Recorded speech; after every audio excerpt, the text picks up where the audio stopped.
Feliz y bendecido día, aprendiendo un curso de milagros. El secreto de la verdadera oración es olvidarte de las cosas que crees necesitar. Pedir algo específico es igual que ver el pecado primero y luego perdonarlo. Del mismo modo, al orar pasas por alto tus necesidades específicas, tal como las ves, y las dejas en manos de Dios. Ahí se convierten en los regalos que le haces, pues le dicen que no antepondrás otros dioses a Él, ni que quieres otro amor que el suyo. Este libro es un comienzo, no un final. Del prefacio, que postula, párrafo 6. El pecado se define como una falta de amor. Puesto que lo único que existe es el amor, para el Espíritu Santo el pecado no es otra cosa que un error que necesita corrección en vez de algo perverso que merece castigo. Nuestra sensación de ser inadecuados, débiles o de estar incompletos procede del gran valor que le hemos otorgado al principio de la escasez, el cual rige al mundo de las ilusiones. Desde este punto de vista, buscamos en otros lo que consideramos que nos falta a nosotros. Amamos a otro con el objeto de ver qué podemos sacar de él. De hecho, a esto es a lo que en el mundo de los sueños se le llama amor. No puede haber mayor error que ese, pues el amor es incapaz de exigir nada. Introducción. Este es un curso de milagros. Es un curso obligatorio. Solo el momento en que decides tomarlo es voluntario. Tener libre albedrío no quiere decir que tú mismo puedas establecer el plan de estudios. Significa únicamente que puedes elegir lo que quieres aprender en cualquier momento dado. Este curso no pretende enseñar el significado del amor, pues eso está más allá de lo que se puede enseñar. Pretende, no obstante, despejar los obstáculos que impiden experimentar la presencia del amor, el cual es tu herencia natural. Lo opuesto al amor es el miedo, pero aquello que todo lo abarca no puede tener opuestos. Este curso puede, por lo tanto, resumirse muy simplemente de la siguiente manera. Nada real puede ser amenazado. Nada irreal existe. En esto radica la paz de Dios.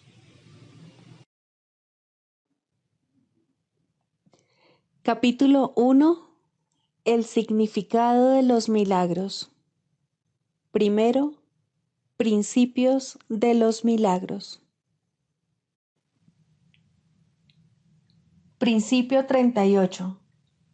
El Espíritu Santo es el mecanismo de los milagros. Él reconoce las creaciones de Dios, así como tus ilusiones. Separa lo verdadero de lo falso mediante su capacidad para percibir totalmente en vez de selectivamente. Capítulo 5. Curación y plenitud. 6. El tiempo y la eternidad. Dios en su conocimiento no está esperando, pero a su reino le falta algo mientras tú esperes.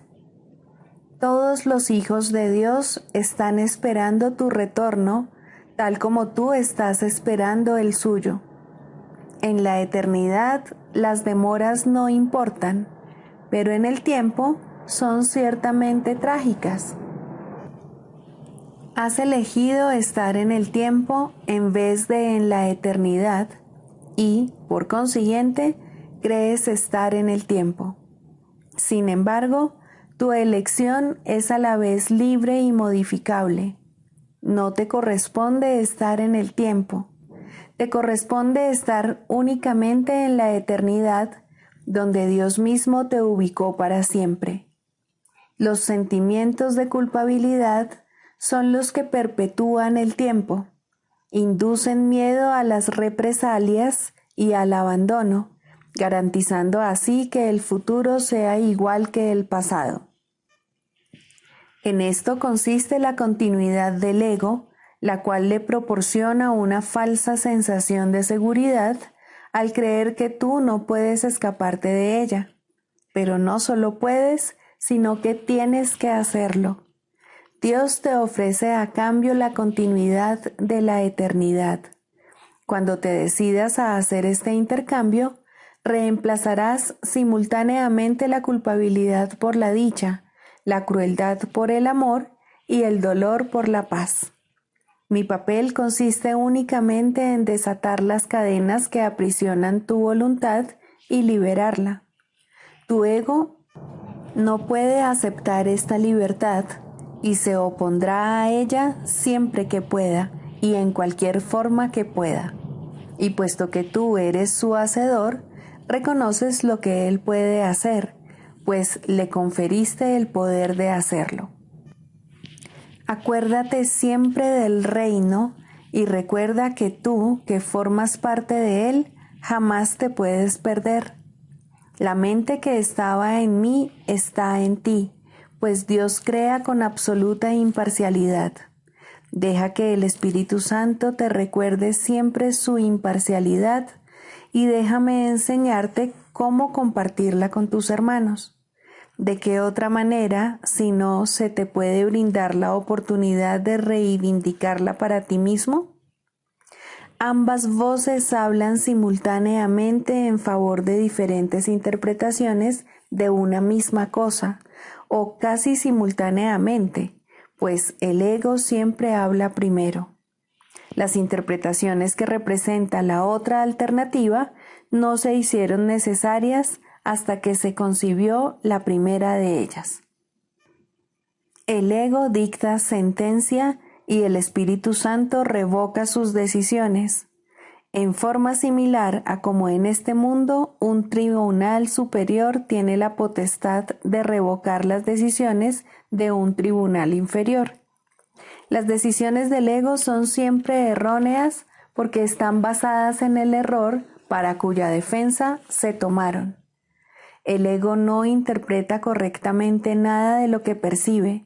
No solo cita las escrituras para defender su causa, sino que incluso las interpreta como testigos a su favor. A juicio del ego, la Biblia es algo temible. Al percibirla como algo temible, la interpreta con miedo. Al sentir miedo, no apelas al Tribunal Supremo porque crees que también fallaría en tu contra.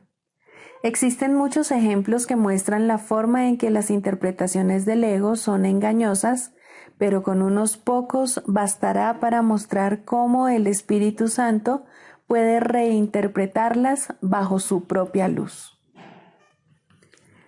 Para el Espíritu Santo, lo que el hombre sembrare, eso cosechará, quiere decir que lo que consideres digno de ser cultivado, lo cultivarás en ti mismo. Considerar que algo es valioso es lo que lo hace valioso para ti. Mía es la venganza, dice el Señor, puede reinterpretarse fácilmente si recuerdas que las ideas se expanden solo al compartirse. La aseveración subraya el hecho de que la venganza no se puede compartir. Dásela, por lo tanto, al Espíritu Santo, quien te librará de ella, puesto que no le corresponde estar en tu mente, la cual forma parte de Dios. De acuerdo con la interpretación del ego, castigaré los pecados de los padres hasta la tercera y cuarta generación. Es una aseveración especialmente cruel. Se convierte simplemente en un intento por parte del ego de garantizar su propia supervivencia. Para el Espíritu Santo, la frase significa que en las generaciones posteriores Él todavía podrá reinterpretar lo que las generaciones previas habían entendido mal, anulando así la capacidad de dichos pensamientos para suscitar miedo. Los impíos perecerán se convierte en una declaración de expiación si se entiende la palabra perecerán con el significado de serán deshechos. Todos los pensamientos no amorosos tienen que ser deshechos, palabra esta que el ego ni siquiera puede entender. Para el ego, deshacer significa destruir. El ego no será destruido porque forma parte de tu pensamiento, pero como no es creativo y es, por consiguiente, incapaz de compartir, será reinterpretado de otra manera para así liberarte del miedo. La parte de la mente que le diste al ego regresará simplemente al reino, donde a toda ella le corresponde estar. Puedes demorar la compleción del reino, pero no puedes introducir el concepto de miedo en él. No tienes por qué temer que el Tribunal Supremo te vaya a condenar. Este simplemente declarará sin lugar el caso contra ti. No puede haber caso contra un hijo de Dios, y todo testigo que da fe de la culpabilidad de las creaciones de Dios está levantando falso testimonio contra Dios mismo. Apela jubilosamente todo lo que creas al propio Tribunal Supremo de Dios, ya que éste habla por él, y, por consiguiente, lo que afirma es la verdad. Declarará sin lugar el caso contra ti, no importa cuán cuidadosamente lo hayas preparado. Lo podrás haber planeado a prueba de todo, pero no está a prueba de Dios. El Espíritu Santo no le dará audiencia, pues Él solo puede dar testimonio de la verdad. Su veredicto será siempre: tuyo es el reino, porque el Espíritu Santo te fue dado para recordarte lo que eres. Cuando dije, yo he venido como una luz al mundo, lo que quise decir fue que vine a compartir la luz contigo. Recuerda mi referencia al espejo tenebroso del ego y recuerda también que dije, no mires ahí. Todavía sigue siendo cierto que es a ti a quien le corresponde decidir dónde has de buscar para encontrarte a ti mismo. La paciencia que tengas con tu hermano es la misma paciencia que tendrás contigo mismo. ¿No es acaso digno un hijo de Dios de que se tenga paciencia con él? He tenido infinita paciencia contigo porque mi voluntad es la voluntad de nuestro Padre, de quien aprendí lo que es la paciencia infinita. Su voz estaba en mí tal como está en ti, exhortándonos a tener paciencia con la filiación en nombre de su Creador. Ahora debes aprender que solo la paciencia infinita produce resultados inmediatos. Así es como el tiempo se intercambia por la eternidad. La paciencia infinita recurre al amor infinito y, al producir resultados ahora, hace que el tiempo se haga innecesario. Hemos dicho repetidamente que el tiempo es un recurso de aprendizaje, que será abolido cuando ya no sea necesario. El Espíritu Santo, que habla en favor de Dios en el tiempo, sabe también que el tiempo no tiene sentido. Él te recuerda esto en todo momento porque su función especial consiste en conducirte de regreso a la eternidad y permanecer allí para bendecir tus creaciones. Él es la única bendición que realmente puedes dar, pues es verdaderamente bendito. Puesto que Dios te dio el Espíritu Santo libremente, tienes que darlo tal como lo recibiste.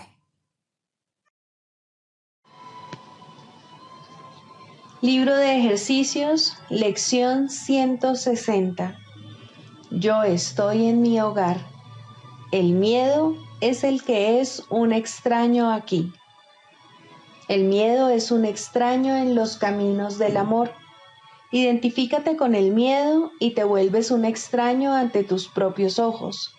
Y de este modo, no te conocerás a ti mismo.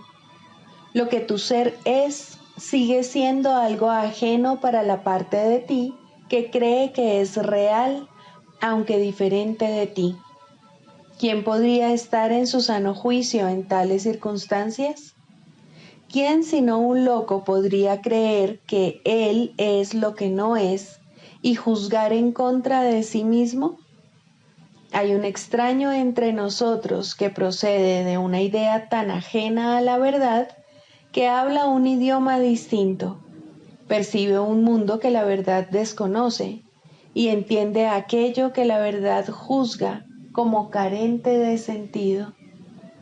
Pero aún más extraño es el hecho de que no reconoce a aquel a quien visita, y sin embargo sostiene que el hogar de éste es suyo, mientras que el que está en su hogar es el que es el extraño.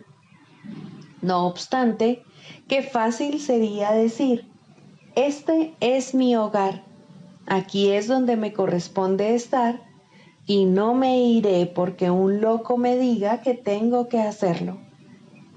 ¿Qué razón hay para no decir esto? ¿Cuál podría ser la razón, sino que has invitado a ese extraño a ocupar tu lugar y has permitido convertirte en un extraño ante tus propios ojos? Nadie se dejaría desahuciar tan innecesariamente, a no ser que pensase que hay otro hogar que está más de acuerdo con sus gustos. ¿Quién es el extraño? ¿A quién no le corresponde estar en el hogar que Dios proveyó para su hijo? ¿A ti o al miedo? ¿Es acaso el miedo obra suya, creado a su semejanza? ¿Es acaso el miedo el que el amor completa y mediante lo cual se completa a sí mismo? No hay hogar que pueda darle cobijo al amor y al miedo, pues no pueden coexistir. Si tú eres real, el miedo no puede sino ser una ilusión, mas si el miedo es real, entonces eres tú el que no existe. Qué fácilmente se puede resolver este dilema. Todo aquel que teme no ha hecho sino negar su verdadera identidad y decir, yo soy el extraño aquí, de modo que le cedo mi hogar a uno que es más como yo que yo mismo, y le doy todo cuanto pensé que era mío.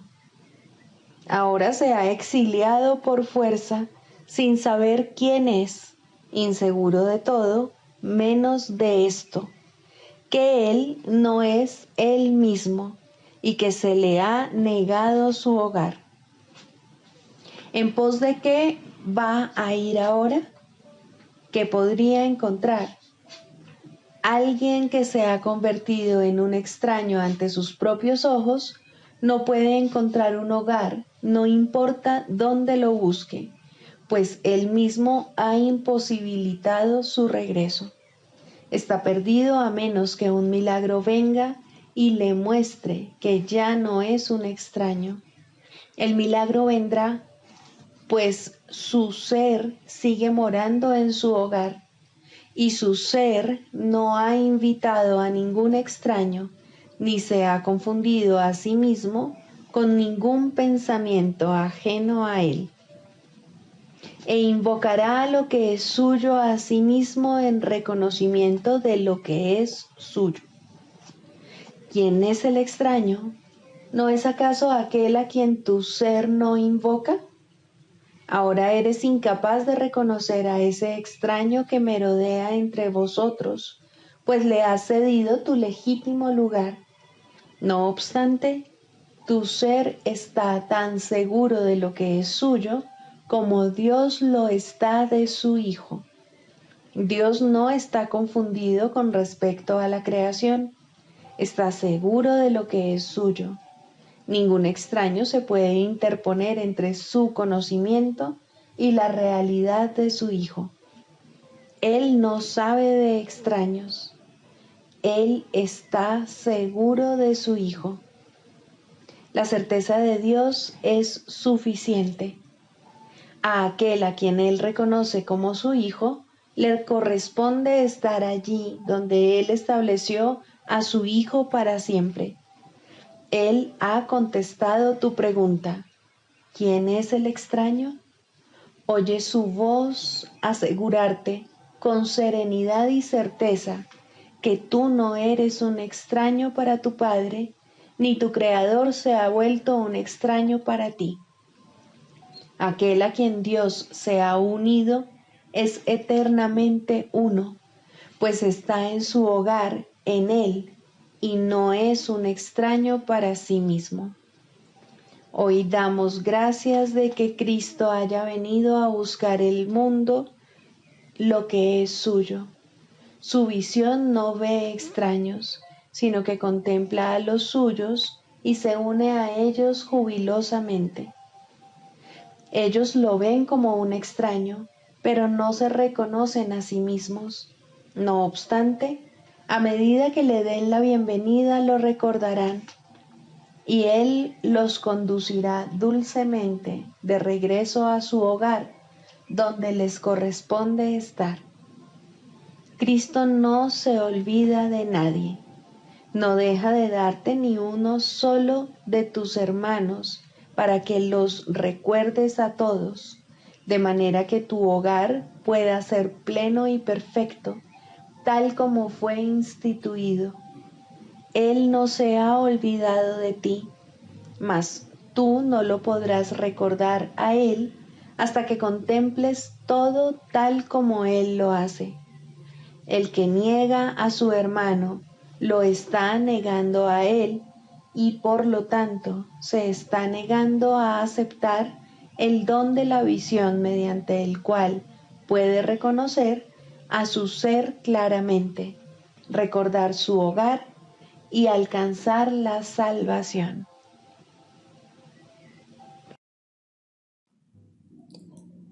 Manual para el maestro, características de los maestros de Dios. Fe. El grado de fe de un maestro de Dios indica cuán avanzado se encuentra en su programa de estudios. ¿Pone en práctica este aprendizaje solo en algunos aspectos de su vida mientras mantiene otros aparte? De ser así, su progreso es lento y su confianza aún no se ha arraigado firmemente.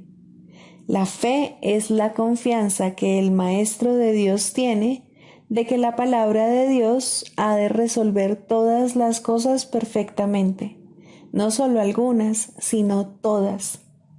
Comienza generalmente poniendo su fe en la resolución de solo algunos problemas, manteniéndola así cuidadosamente restringida por un tiempo.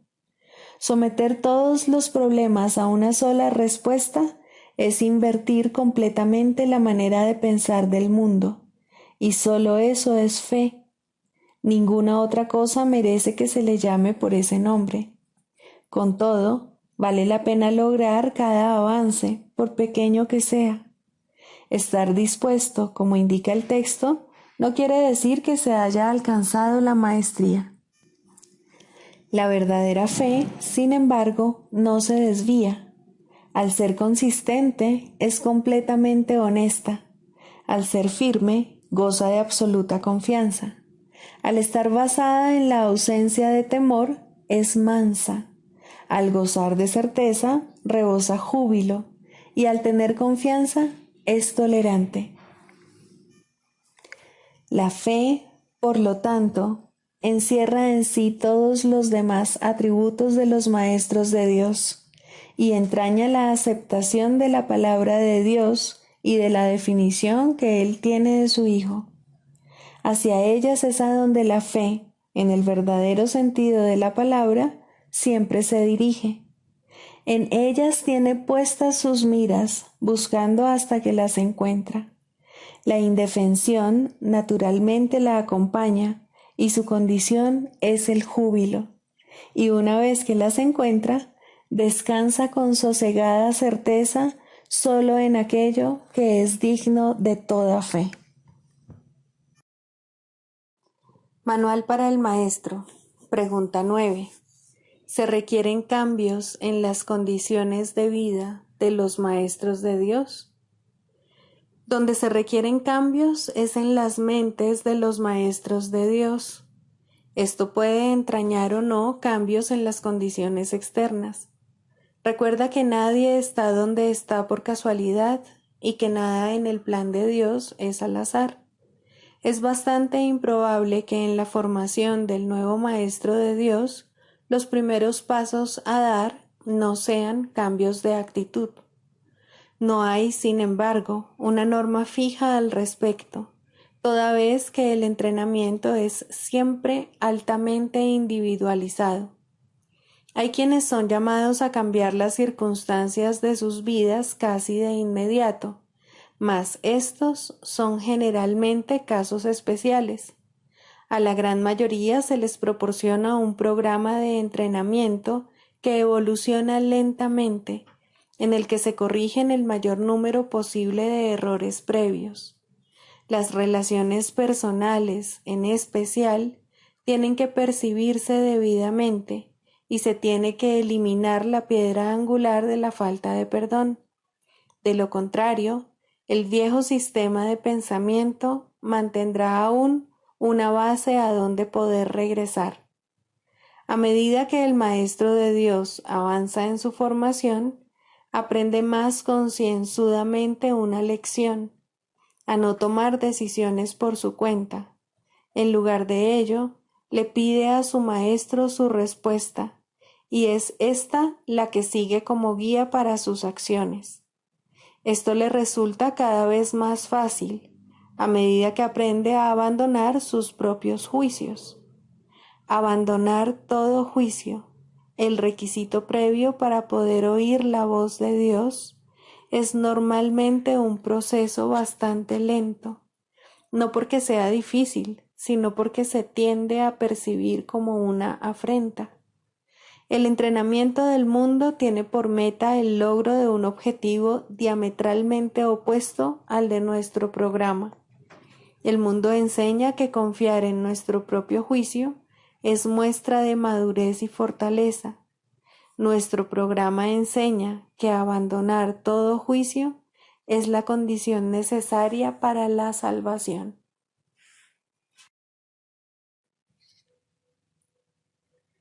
Clarificación de términos. Introducción. Este no es un curso de especulación filosófica, ni está interesado en una terminología precisa. Se orienta únicamente hacia la expiación o corrección de la percepción. El medio de la expiación es el perdón. La estructura de la conciencia individual es esencialmente irrelevante, puesto que es un concepto que representa el error original o pecado original. Estudiar el error en sí no conduce a la corrección, si es que en efecto quieres tener éxito en poder pasarlo por alto. Y es precisamente este proceso de pasar por alto lo que el curso se propone enseñar. Todos los términos son potencialmente polémicos y quienes buscan controversia la encontrarán, mas quienes buscan clarificación también la encontrarán. Deben estar dispuestos, no obstante, a ignorar la controversia, reconociendo que es una defensa contra la verdad que se manifiesta en forma de maniobras dilatorias. Los argumentos teológicos como tales son necesariamente polémicos, ya que dependen de creencias y, por lo tanto, pueden ser aceptados o rechazados. Una teología universal es imposible, mientras que una experiencia universal no solo es posible, sino necesaria. Alcanzar esa experiencia es lo que el curso se propone. Solo cuando ésta se alcanza es posible la consistencia, porque solo entonces se acaba la incertidumbre. Este curso opera dentro del marco de referencia del ego, pues ahí es donde se necesita. No se ocupa de lo que está más allá de todo error, ya que está planeado únicamente para fijar el rumbo en dirección a ello. Por lo tanto, se vale de palabras, las cuales son simbólicas y no pueden expresar lo que se encuentra más allá de todo símbolo. El ego es el único que pregunta, puesto que es el único que duda. El curso simplemente ofrece otra respuesta, una vez que se ha planteado una pregunta. Dicha respuesta, no obstante, no recurre a la inventiva o al ingenio. Estos son atributos del ego. El curso es simple, tiene una sola función y una sola meta. Solo en eso es totalmente consistente, pues solo eso puede ser consistente. El ego exigirá muchas respuestas que este curso no provee. El curso no reconoce como preguntas aquellas que solo tienen la apariencia de preguntas, pero que son imposibles de contestar. El ego puede preguntar: ¿cómo sucedió lo imposible? ¿A qué le ocurrió lo imposible? Y lo puede preguntar de muchas maneras, mas no hay una respuesta para ello, solo una experiencia. Busca solo esta y no permitas que la teología te retrase. Notarás que el énfasis que el curso pone en las cuestiones estructurales es muy breve y solo tiene lugar al principio. Dicho énfasis desaparece muy pronto para dar paso a la enseñanza central. Sin embargo, puesto que has pedido aclaraciones, a continuación se ofrecen unas cuantas para algunos de los términos utilizados.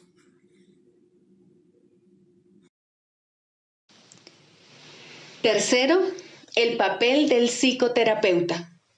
El psicoterapeuta es un líder en el sentido de que camina ligeramente delante del paciente y le ayuda a evitar algunas de las trampas del camino al verlas primero. Idealmente es también un seguidor, pues hay uno que debe caminar delante de él y darle luz para que vea. Sin este, ambos solo tropezarán ciegamente sin dirección alguna.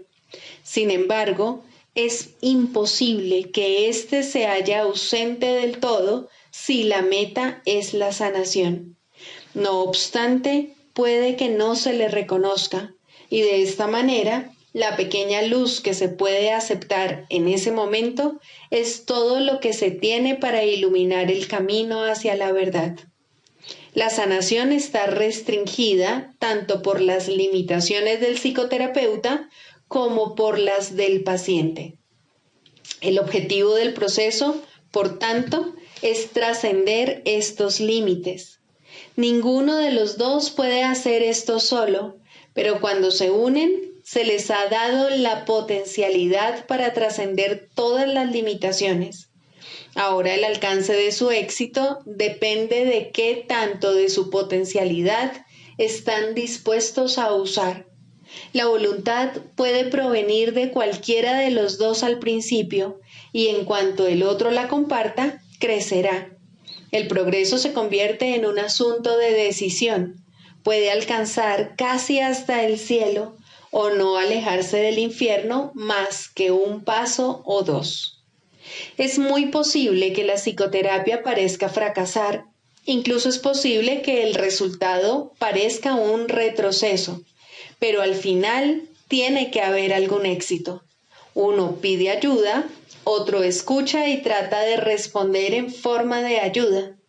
Esta es la fórmula de la salvación y tiene que sanar. Solo las metas divididas pueden interferir en la sanación perfecta. Un terapeuta sin ningún ego podría sanar el mundo sin una palabra, por el solo hecho de estar ahí. No necesita que nadie lo vea o le hable o incluso sepa de su existencia. Su simple presencia es suficiente para sanar. El terapeuta ideal es uno con Cristo, pero la sanación es un proceso, no un hecho. El terapeuta no puede progresar sin el paciente y el paciente no puede estar listo para recibir a Cristo o de lo contrario no podría estar enfermo. En un sentido, el terapeuta sin ego es una abstracción que se encuentra al final del proceso de sanación, demasiado avanzado para creer en la enfermedad y demasiado cerca de Dios para conservar sus pies en la tierra. Ahora Él puede ayudar a través de aquellos que necesitan ayuda, pues de esta manera está llevando a cabo el plan establecido para la salvación. El psicoterapeuta se convierte en su paciente al trabajar a través de otros pacientes para expresar sus pensamientos a medida que los recibe de la mente de Cristo. El canto de la oración. 2. El perdón. Introducción. El perdón da alas a la oración para que su ascenso sea fácil y su progreso veloz. Sin su fuerte apoyo sería inútil tratar de ir más allá del primer peldaño de la oración o incluso intentar ascender. El perdón es el aliado de la oración, su hermano en el plan para tu salvación. Ambos vendrán a sostenerte y a mantener tus pies firmemente plantados y tu propósito fuerte e inalterable. Contempla la ayuda más grande que Dios ordenó que estuviese contigo hasta que llegues a Él, y con esto llega el fin de las ilusiones. A diferencia de la naturaleza intemporal de su hermana, la oración, el perdón tiene un final, pues se vuelve innecesario cuando el ascenso se completa.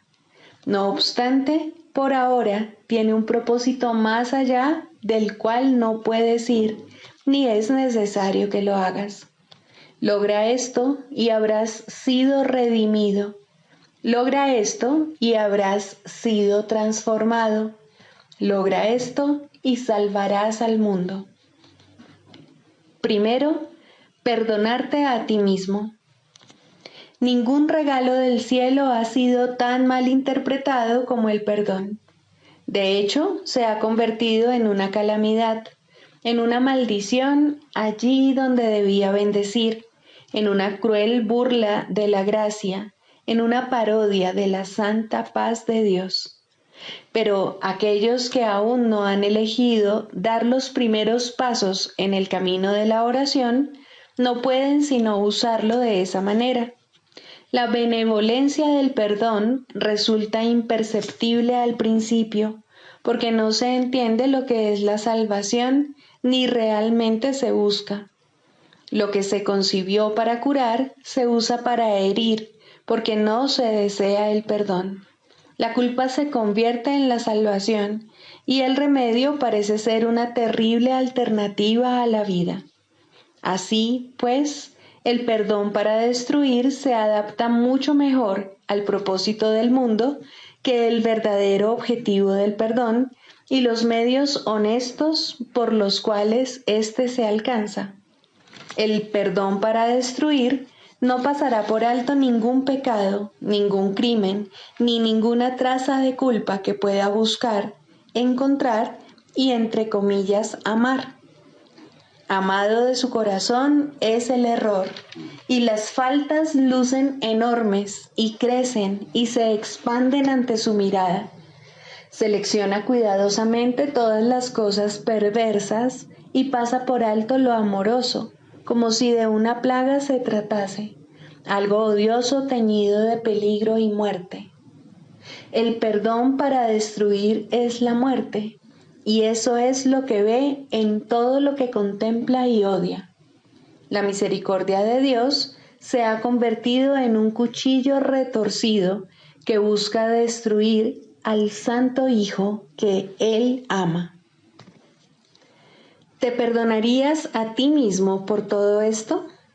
Aprende entonces que Dios te ha dado los medios a través de los cuales puedes retornar a Él en paz.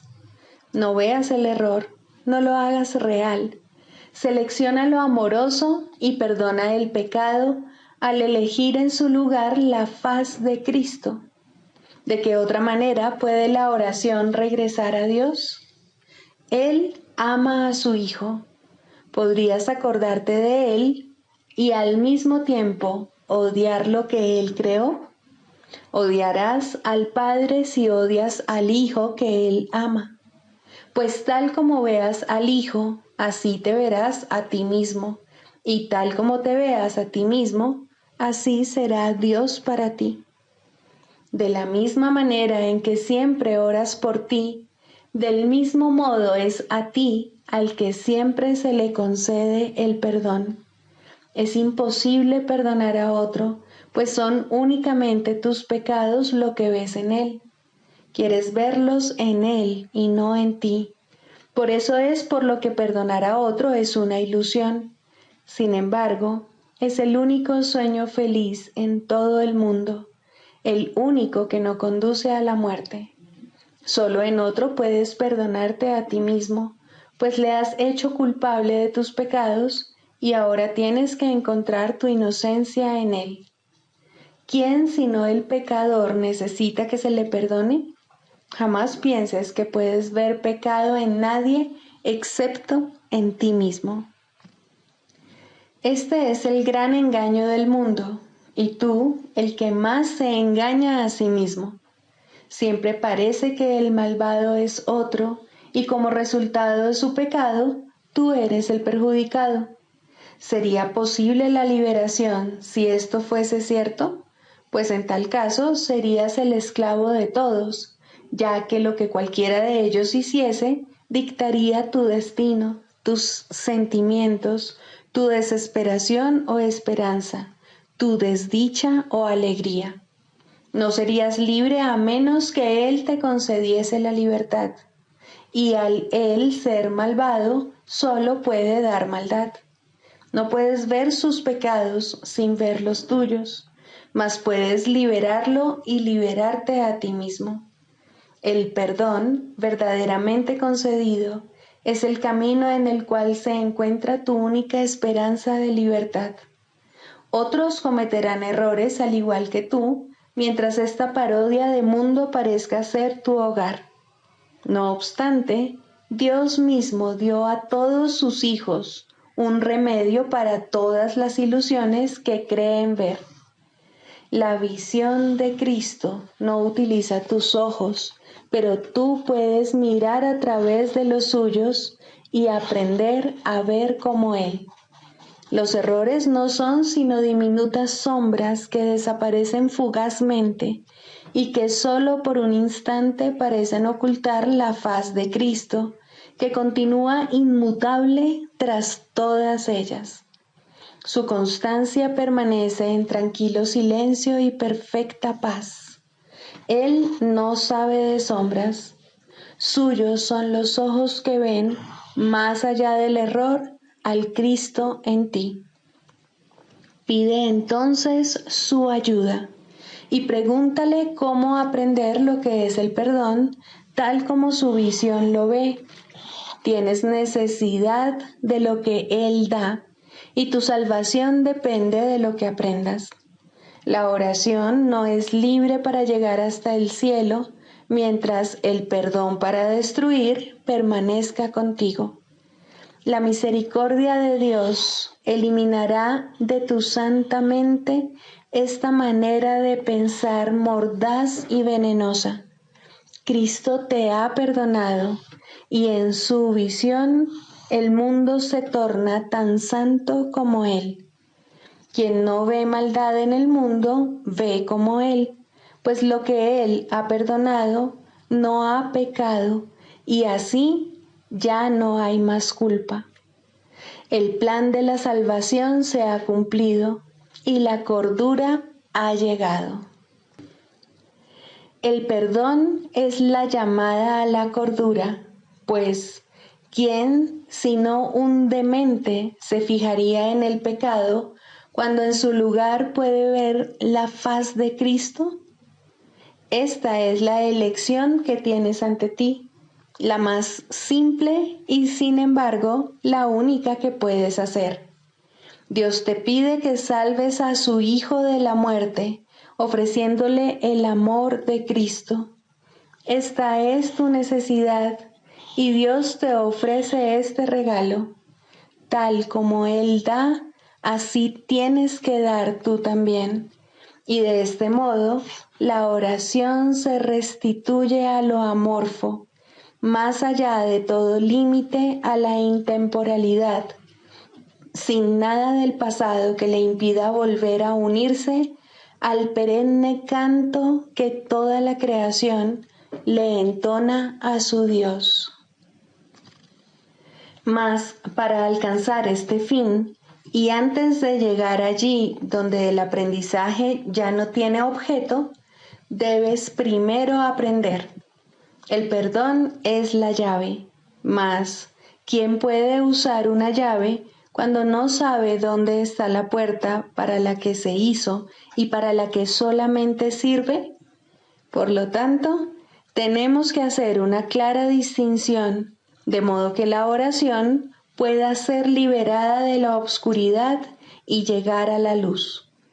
El papel del perdón debe invertirse y limpiarse de todo uso malvado y de las metas de odio para las que se ha empleado.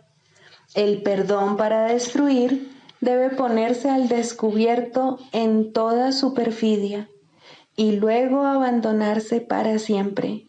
No debe quedar ni el más mínimo vestigio de él si el plan que Dios estableció para tu retorno ha de lograrse al fin y el aprendizaje concluir. Este es el mundo de los opuestos y tienes que elegir entre ellos a cada instante mientras el mundo siga siendo real para ti. No obstante, debes aprender cuáles son las alternativas que verdaderamente tienes, o no serás capaz de lograr tu libertad. Deja, pues, que te resulte claro lo que el perdón en realidad significa para ti, y aprende lo que debería hacer para hacerte libre. El nivel de tu oración depende de ello, pues aquí espera por su libertad para elevarse del mundo del caos y llegar a la paz.